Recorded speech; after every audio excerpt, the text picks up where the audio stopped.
Hello, thanks for joining us today. We're going to be talking about Power BI's incremental refresh and hybrid tables and how you can use these features to improve the refresh times and latency of your reports.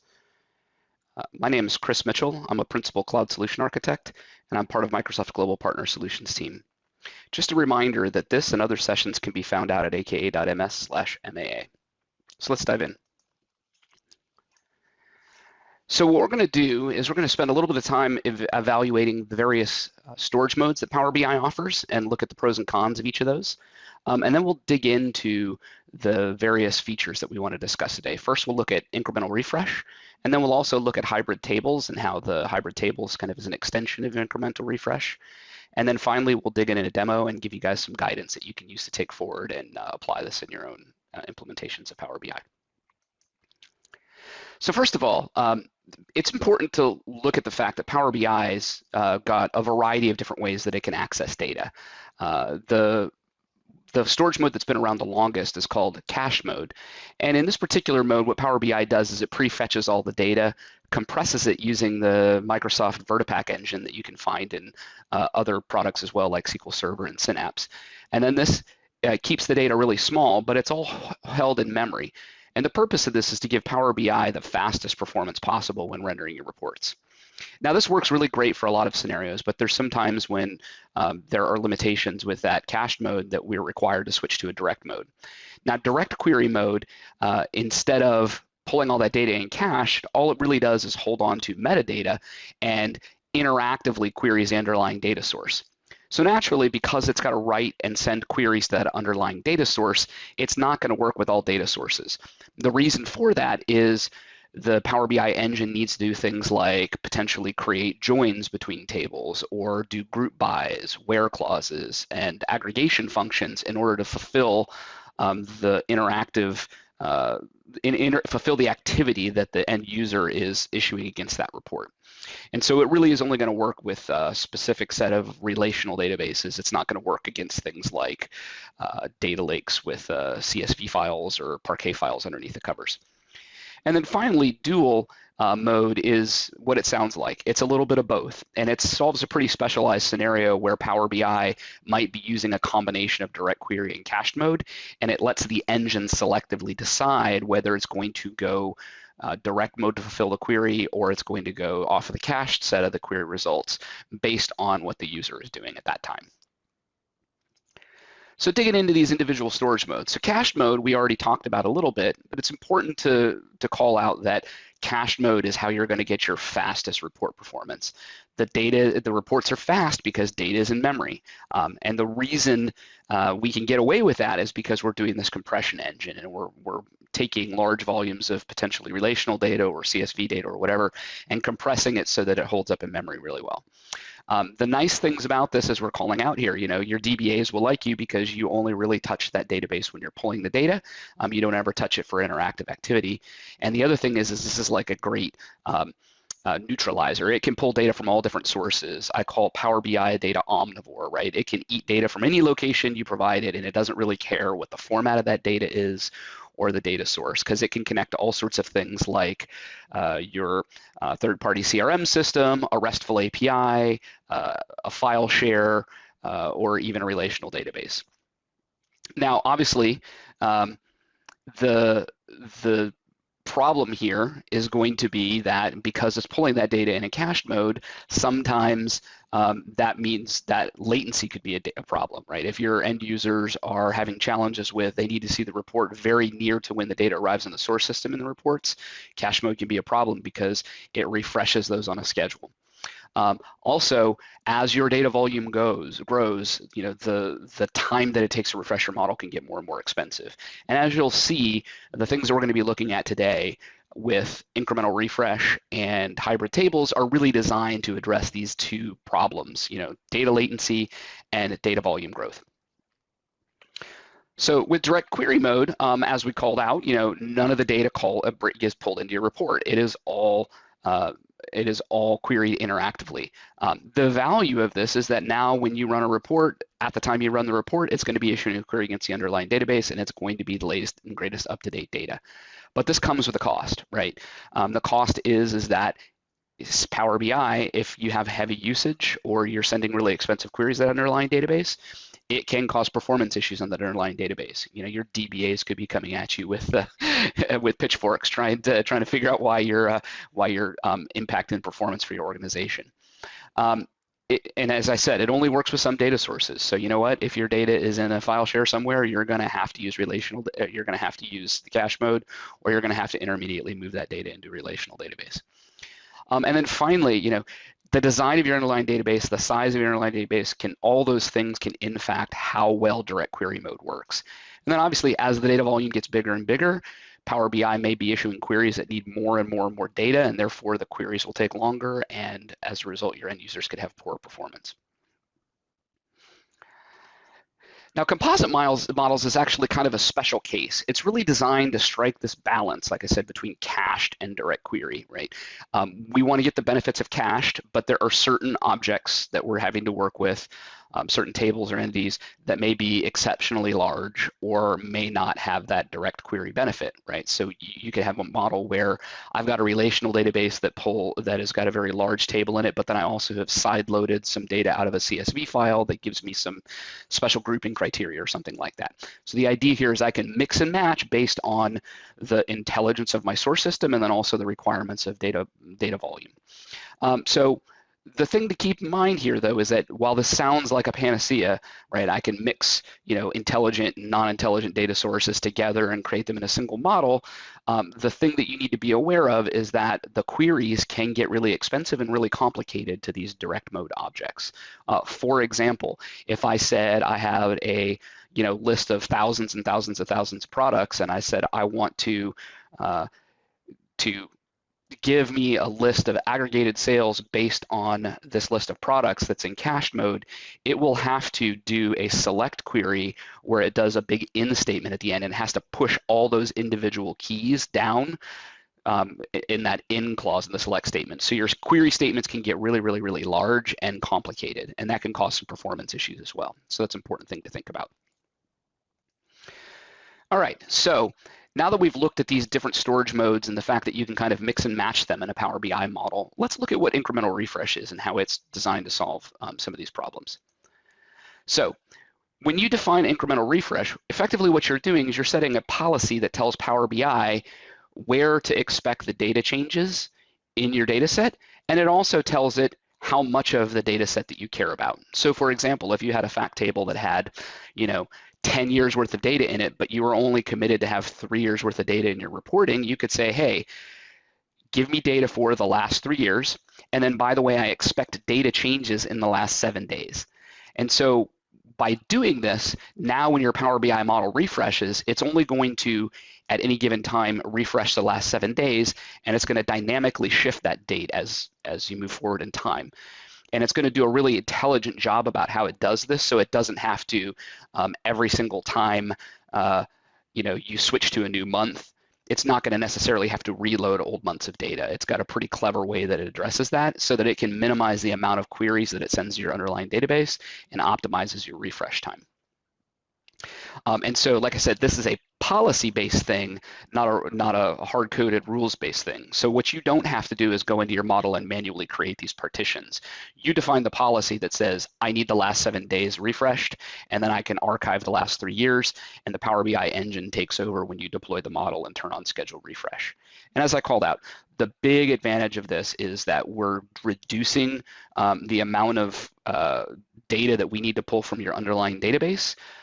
That means your refreshes are faster. That means less load on the source database. Your DBAs are happy, and the refreshes are faster. So if you're in a situation where, let's say, you're doing multiple refreshes a day, right? You might be doing, you know, one every half hour or something like that. You're less likely to be in a situation where your refresh cycle time, meaning how long it takes your refresh to complete, can make sure that that refresh completion happens before the next refresh window starts. And so with that background in incremental refresh, let's look and see how hybrid tables are a little bit different. So effectively what hybrid tables is doing is bringing together the concept of composite models where you can say one object is direct query and another object is cached mode, but it's taking that down to the partition level. So remember I said that when you turn on incremental refresh, it breaks your table into a series of partitions based on date ranges. Now, what it can do is the hybrid table can effectively make one of those partitions in that table direct query. And so what this enables us to do is it enables us to still use incremental refresh to govern the recent day's worth of data, but all the data for today, let's say, is real time. And that means that if you have a data that's changing fairly frequently throughout the day, or you need to minimize the latency between when the data arrives and when it's visible to your reporting system, this is going to give you that. So it's like the best of both worlds. It gives you the fast responsiveness and low latency of direct query.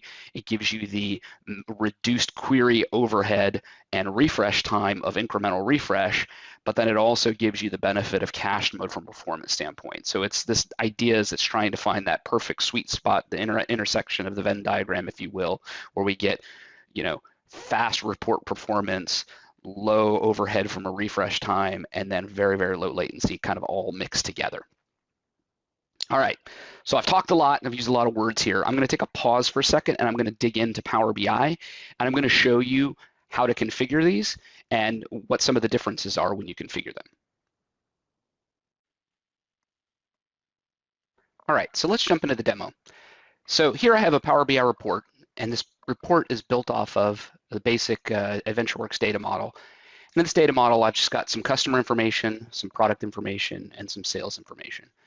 And our big table here is going to be the fact internet sales table. This entire model is currently in cached mode. What I'm going to do is I'm going to set up incremental refresh and then hybrid tables on this model. So in order to do that, I need to go into the transform data area here. This is going to take me into the Power Query editor. And inside here, what I'm going to need to do is define a couple parameters that PowerBI.com will use when it manipulates the refresh schedule to assign partition boundary ranges. So first thing I'm going to do is create a new parameter called range start, and its date time is the data type, and it's going to be January 1st, 2022. I'm going to create a second new parameter called range end, and this is also going to be of type date time, and I'm going to set it up for January 1st, 2023. Now these parameters are just for design purposes. They're going to get applied later on. So you can pick any date ranges you want, but it's also prudent to choose some date ranges that are somewhat restrictive to your data set. If you're dealing with a fairly large data set, you don't want to spend a lot of time pulling in a whole bunch of data when you're just doing the report design and modeling. So now that I've got those parameters defined, I'm going to go to fact internet sales, and I'm going to look for one of my columns that I have here called order date. And I'm going to define a custom filter on that column to do it. This custom filter is going to be after or equal to the start of the range and before the end of the range. So I do after or equal at the start, but only before at the end, so that I make sure that when I have multiple adjacent partitions that they don't overlap. Click OK, I click close and apply, and this is now going to update my data model to include those parameters, and it's going to be now filtered down to just that year of 2022. It's doing a little bit of a load process here because it'll reload the data after I change that data model. And then the next thing that I want to do after this is start applying that incremental refresh policy. So far we've just put some scaffolding in place that the incremental refresh policy can work with. Now what we're going to do, and I'm going to do this two different ways. I'm going to show you how to set up incremental refresh, and I'm going to show you how to set up hybrid tables. And then we're going to go over to Power BI and look and see how it looks under the covers once the models have been deployed. So if I click here and select incremental refresh, I can say incremental refresh this table, and I can set up a policy that says, hey, my older data, my archive data, starts 3 years before the refresh date. So 3 years, or choose what option is relevant for you. And then I'm going to say that my changing data is in the last 7 days. So what this means is that when we initially publish the model, It's going to load that 3 years of history data, and then it's going to load a series of partitions for the last 7 days. And then as we move forward in time, it's only going to update the last 7 days. Now, if I click apply here and I save and publish this model to powerbi.com, this is going to be set up for incremental refresh. Now, if I want to go in and set it up for hybrid tables, the only thing that I have to do different here, and I should have called out here, you can see it gives you a nice little graphic that tells you what's going on here, right? The only thing I have to do to turn on hybrid tables now is turn on get the latest data in real time with direct query. And so what that means is the last 7 days will incrementally refresh, but the most current day is going to be running in direct query mode. And I click apply that, same thing, publish or save, publish that model. You'll have a slightly different behavior, but we'll see what that looks like. All right, so now that I've got that, fast forward in time, I've actually saved both of those models and published them. If I go out to powerbi.com, you can see here, I can look at my workspace settings. You can see here in my workspace settings, I've got an premium feature here, the workspace connection. This is important because we're going to use a tool called Tabular Editor to examine what's going on underneath the covers in the Power BI model. So just take a copy of that, and we'll go over to our Tabular Editor tool, and you can see I've got the model open, but I'm going to open have the hybrid table open, but we're going to switch over to the incremental refresh model here. And I've got this incremental refresh model. And when I expand the tables section, you can see I have my fact internet sales table, and I've got a partitions area. And you can see we've got a lot of partitions here. So what's going on? So obviously the first 3 years, 2019, 2020, and 2021 are our last 3 years of archive data. And then we would expect that, and then we'd also expect the last 7 days to be of incremental data. So you can see I've got a lot more than the last 7 days here. So what's going on? So in order to save Power BI from having to create a partition that is everything up till the last 7 days and then a partition for each of the last 7 days, what it does here is it's got a partition for the first 2 quarters of this year, and then it's got a partition for every single day since then. What's going to end up happening is tomorrow there will be a partition for the 5th of August and the 6th of August and so on, etc.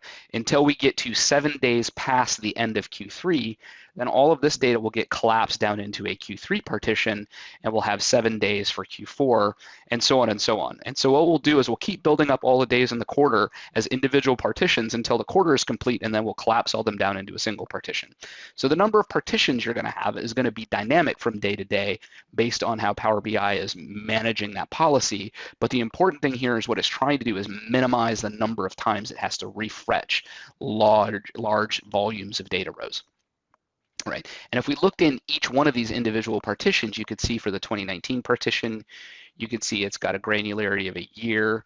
It's in import mode, and it is from the 1st of January 2019 at the start till the 1st of January 2020 at the end. And same thing with 2020. It starts at the 1st of 2020 through 2021. You can see the quarterly partitions. They look a little bit different. They've got a granularity. A quarterly granularity, and they've got the start from 1st of January to the 1st of April. And then if you go down in the individual day partitions, you'll see, again, import mode, day granularity, start of the 1st of July to the 2nd of July, all the way up until our current date, which is also an import mode, day granularity from the 4th of August to the 5th of August. So let's take a look at how this might look a little bit different in the hybrid table mode.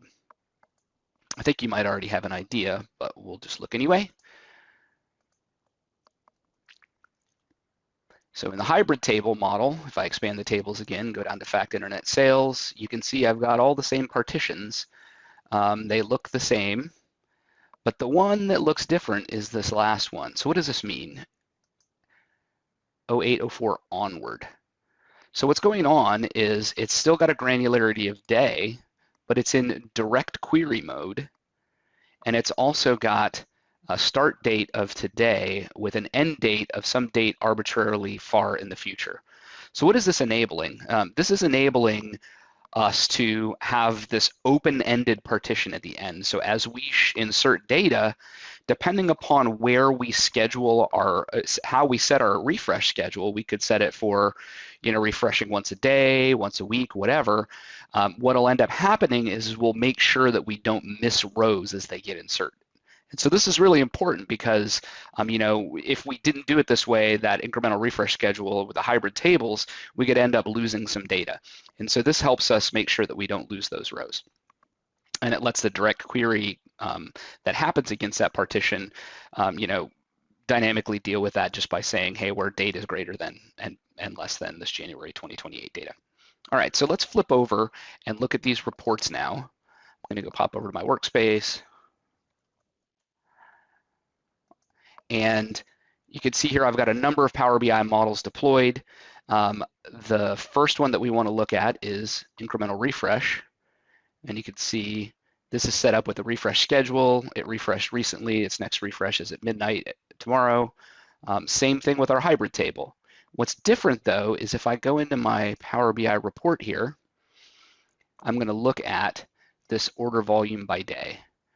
And so you can see this order volume by day is 178 orders for August 4th, which is today. If I look at that same report in my hybrid table, you can see my volume is actually a little bit higher. And the reason for this is I inserted some rows into that table after I refreshed the model, and that's why they haven't been caught by the incremental refresh one, because they won't catch those rows until tomorrow. But this one, since it's running on direct query, it's going to catch them. And I'm just to prove that there's nothing going amiss here, I'm going to go out here. I have a query that actually goes out to this database and the fact internet sales table and inserts a row. And so I'm just going to run this a bunch of times just to see. 2, 3, 4. I think I clicked it about 4 times. Let's go back over to Power BI. If I click refresh here, you can see this number is now updated. Yeah, I clicked it 4 times. Now it's updated to 195. And so you can see what's happening behind the scenes is it's actually doing a live query against the database in order to fulfill this one slice of data, and everything else is coming cached off the data model. Okay, so now that we're done with the demo, I wanted to jump in and review just a couple things about best practices guidance for how to leverage these principles when you're implementing in their own environments, and then share some helpful resources with you. So first of all, when you're embarking on one of these journeys where you're wanting to potentially leverage incremental refresh or hybrid tables, I think I'd be remiss if I didn't call out the fact that a lot of times there may be other problems that exist that you should probably address in advance of implementing incremental refresh or hybrid tables. For example, a lot of times incremental refresh gets turned on specifically to address the speed of data refresh. And while it does a great job of addressing those issues, there could be other things that are coming from your underlying database. It could be the number of table joins you're doing. It could be a lack of indexes, anything like that that might actually be causing that refresh performance issue. And so just turning on incremental refresh may not help as much as you think. And so what I would recommend doing first is starting off with examining the queries that Power BI is issuing to your underlying database at refresh time to make sure that those queries are running well, because you could be potentially fix some issues that you have before you even need to think about implementing incremental refresh. So assuming that everything's running well there, you've got good queries behind the scenes for your refresh, then that's when you would want to dive into incremental refresh or hybrid tables. So when I look at incremental refresh and hybrid tables, this is the decision guide that I use kind of in my mind to think about, like, what's the right implementation here? And this is just a good guideline. It's not, hard and fast rule. It's just a good guideline to what the appropriate both storage mode and refresh methodology is going to work for any given situation. And so I'm not going to go through everything here, but I just want to call out on the left-hand side, we're talking about as your data volume grows, when are you moving from cached towards incremental refresh? And as your latency requirements grow, when are you moving from cache towards direct query or incremental refresh or hybrid tables. So just general principles here. So obviously you can see as we both go up in data size and data latency requirements, hybrid tables becomes essential. But there are many scenarios when you have, fairly tolerant latency windows that you can get away without implementing hybrid tables, and incremental refresh or cache mode might be just fine. All right, and resources. One of the things that I demonstrated earlier was how to look at the underlying partition structure with Tabular Editor. Just to call out, Tabular Editor is a solution that's out there. There's a paid version and a free version. The paid-in version has some advanced features, but everything I demonstrated to you today was with the free version, so you're free to download that and use that to explore the underlying structure of your Power BI models. There's also some other resources out here that point out the documentation on some of the features that I demonstrated today, like composite models, documentation on storage modes, incremental refresh, and hybrid tables, and then also some other guidance about how to monitor and optimize your Power BI models. So I thought all these resources might be useful. And with that, that's about everything I wanted to cover today. One more thing I wanted to call out before we close out for the day is this and other sessions can be found at aka.ms/MAA. And I'll also mention that when we publish this vignette out to MAA, we're going to also have a set of companion code that goes along with it. So all of the scripts that I used to create my sample databases today and some Power BI templates that already have the model pre-built and parameters predefined in them are out there for you. And we'll also have some README guides out there for how to set up this in your own environment, just so you can experiment with it and play with it on your own. So hopefully you found this useful, and we appreciate you joining us today. Again, go out to aka.ms/MAA to find this and other sessions. Thanks.